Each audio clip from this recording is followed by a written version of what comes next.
Hello, and welcome to Theology Gaming Video Thingamajigs. My name is Zachary Oliver, the owner and proprietor of the Theology Gaming blog. And with me today is nobody, because I'm playing Mushihimesama, and why would you ever want to play this in anyways? So, just before you have any sort of possible problems with this particular video recording, note that I have tried to record it in 60 frames per second.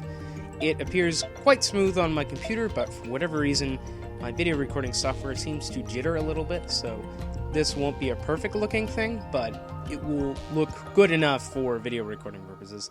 This game has been temperamental ever since it came out, so, I mean, these are things to be expected, but I didn't feel like I wanted to record anything until I actually could play the game without it probably crashing or something.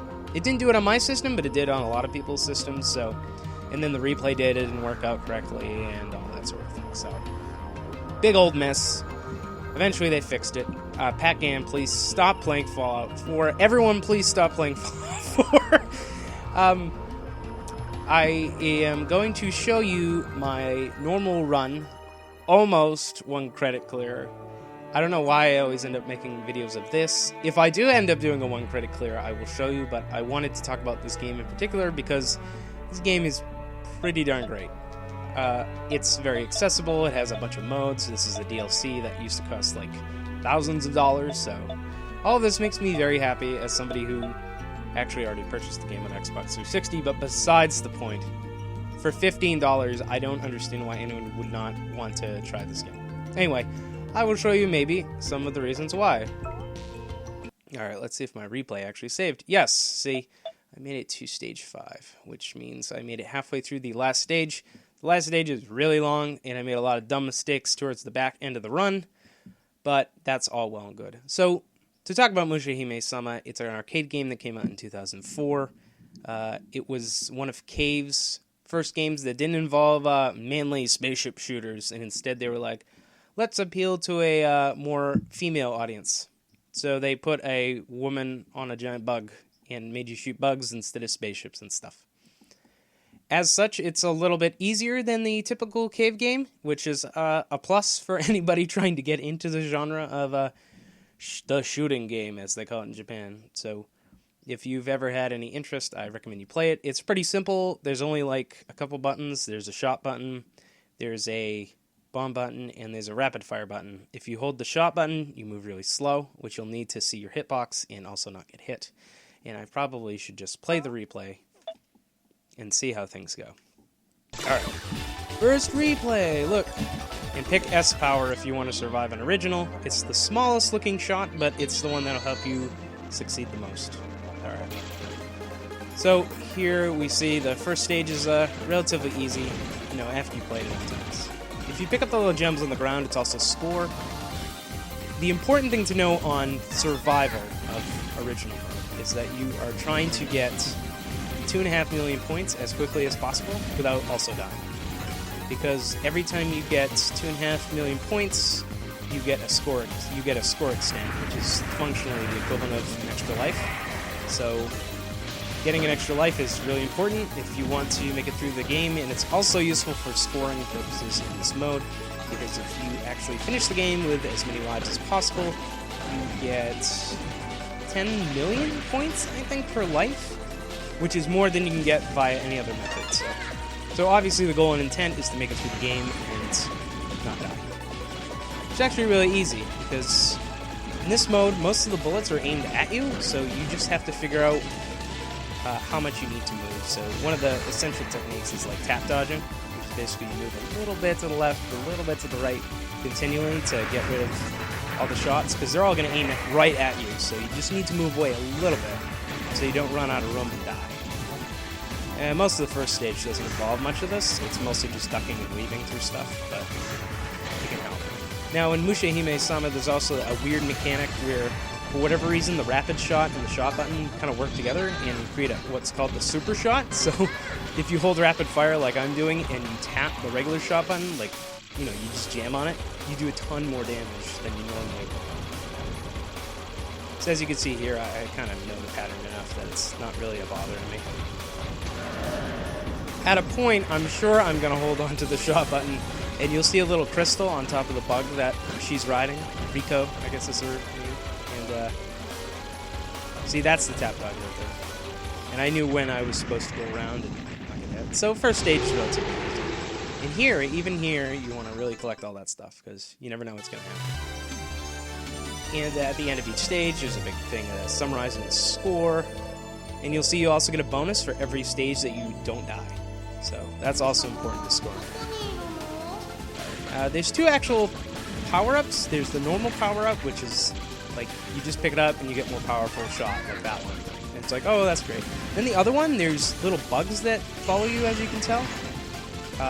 One of them works a lot like Radius's options, and they just kind of follow you around and shoot lasers, which is useful for screen clearing and stuff. And then the other one is the formation, which basically puts them like two on each side and they follow you around. Either one is useful in its own way. I kind of prefer formation for the most part, but you know, it works. Those little flowers, if you actually spam attack on them, they give you little tick points for additional points. So obviously this run is not going to end with me actually finishing the game, but see, there's the formation. Here, this looks a lot more complicated than it actually is. You know what? One of the biggest tips I can give you for this kind of game is, like, don't move so much. If you move erratically, you're just not going to make it. The game is really designed for precise movements. Here I kill the mid-boss early, so I actually get a whole additional wave of enemies, which is what I want, because I just want additional points. So, yeah. A lot of the time, you don't actually want to look right at your ship, because if you do, you won't be able to see the bullets coming. So it's more of a case of peripheral vision, if you want to think of it that way. It's kind of like when you play a video game, you don't want to be looking at the controller.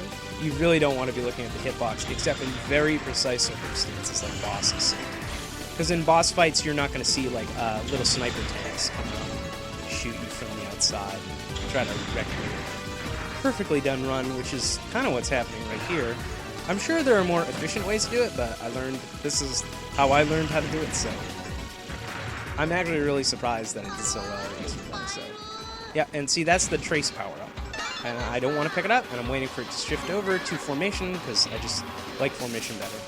On this boss, if you kill his legs first, you get him to get a much easier pattern than he normally would. Now, it doesn't get you additional points, you actually get a bonus if you kill him with all the legs intact, but I just chose to blast through, because, you know, certain things I'm looking for actual survival, and not so much to win. Yeah, that pattern also is pretty easy. And now here, this can get tricky. Mostly crossweave patterns are really hard for your brain to process at first, but after a while, you'll just kind of get it. Here, I basically kill the boss before this gets too crazy, so that's why they recommend S-Shot for a lot of this, is because not using S-Shot is like a disadvantage. Oh yeah, additionally, using bombs does not present any kind of score penalty in this game, and the bombs are actually dictated by where you're moving at the time. So if you're actually actively moving forward, you will actually throw the bomb forward and damage things that way. So I have 4 bombs, which is good, because I'm freaking going to need them on Stage 3, because Stage 3 is most definitely the hardest stage. The problem with Stage 5 is it just happens to be super long, like, and once you know it, it'll be easier, but I didn't know it when I got into this film. I practiced it once, so, yeah, see, that's just tap dodging. That's really easy. Mostly original is knowing how to move around. Now here, this looks harder than it is. The thing is, there's figure 8s. You just need to know when those waves of the yellow bugs are coming in. And you basically, like, go up on one side, right? You'll go up a little bit. That way you have enough room to move to the other side. And then you cut across. See, look, that was not that bad. And we are approaching the 2.5 million mark, which means there will be a score extend in a few moments, I would guess. Not sure how much points each thing is worth, but we're definitely getting close. Yeah, these ones are actually easier than they look too, because the initial shot. You want to kill the thing on the side because it cancels the bullets. Then you want to kill this one. Now here, the little monsters come out in little caterpillars. And both of them also shoot aim shots, again. So, and I just got the score extend, which is indicated by that sound. So here, you just want to be able to weave back and forth, back and forth. The formation's really good for this one, because you can actually hit everything at once. But here's where I die. That's because I got a little too greedy. Oh, goodness. Did I just lose one? Okay, that explains a lot. I lost one of the formation power-ups, which means I actually only have 3. And here I die again due to another stupid mistake. As I said, this is the hardest stage in the game, so... And I died again. Wow. How did that happen? I don't remember that happening. So I guess that makes this even more remarkable, unless... Okay, I guess that's strange. You know what happened? The replay didn't save correctly? That doesn't make any sense. Wow, that did not make any sense. Alright. So that was 11 minutes. Let me go and see if I can play stage 3 myself. Alright. I'm gonna go into training and see if I can actually show you how it worked. Actually, stage 4. You know what? Nah, I'll do stage 3. Alright. S power stage 3. Formation, yep. That's all about right. Oh boy. Anyway, oh, I guess you're gonna get some live play too. Sorry I couldn't show you the whole game because apparently the replay option didn't work right.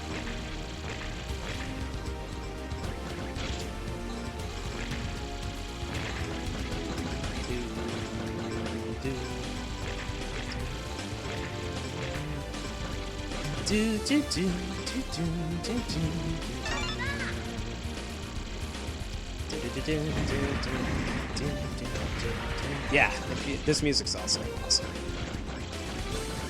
This is kind of like the traditional, like, giant spaceship section of these games, which is fun. But, yeah, you just kind of get a rhythm after a while, you know? It's weird. I honestly did not expect to be doing this so well so early. See there? That worked out, right, guys? That worked out.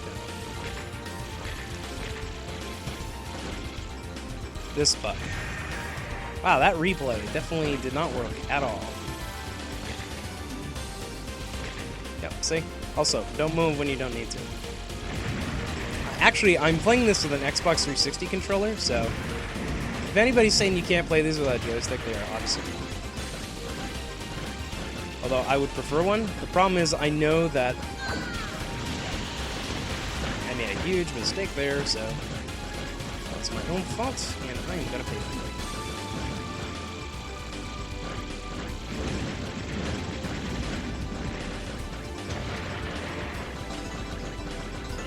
Alright, here's an easy way not to get hit.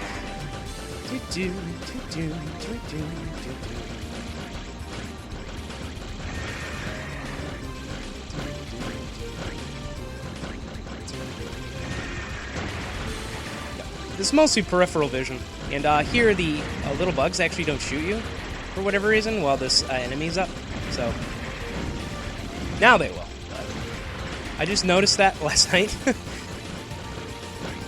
Interesting little tidbit, if you're curious. And you just do this figure 8 until everything works.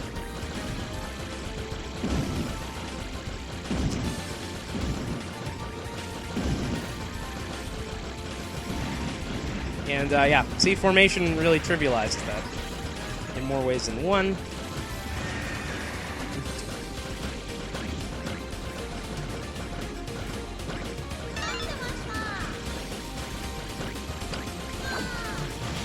And I just put a safety bomb there just for the reminder.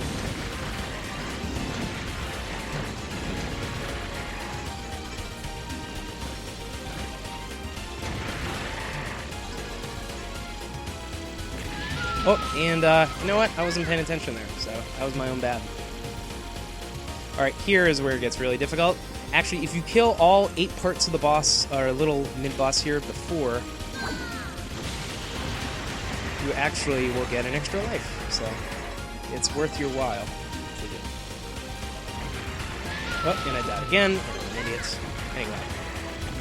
I'm also playing this while talking, which is a whole nother problem in itself. Alright, stage 3 boss. Sorry I couldn't show you the little game, guys, but that's time. Money. Yep. So, you know, I wouldn't call it memorization, necessarily. I would call it twitch dodging with the occasional understanding that you do kind of need to know where the bullets are going to go. And, I didn't know where they were. Trust me, I made it much further. This boss just needs to die, so that I can... I have so many bombs, though. It's like... And I died again. Look at that. Look at that. You know what? When you're talking at the same time, it's a little more difficult. Anyway, sorry. You know what? Maybe the replay function will work at some point in the near future. Anyway, that should be enough of a taste for you guys to enjoy. Anyway, please go buy this so I can own more of these games on Steam, which is pretty amazing to be considered that we actually can play cave games on Steam, especially like decade-old games that were never released in the US. So, anyway, thanks for watching, and I hope you enjoyed this. See you guys later.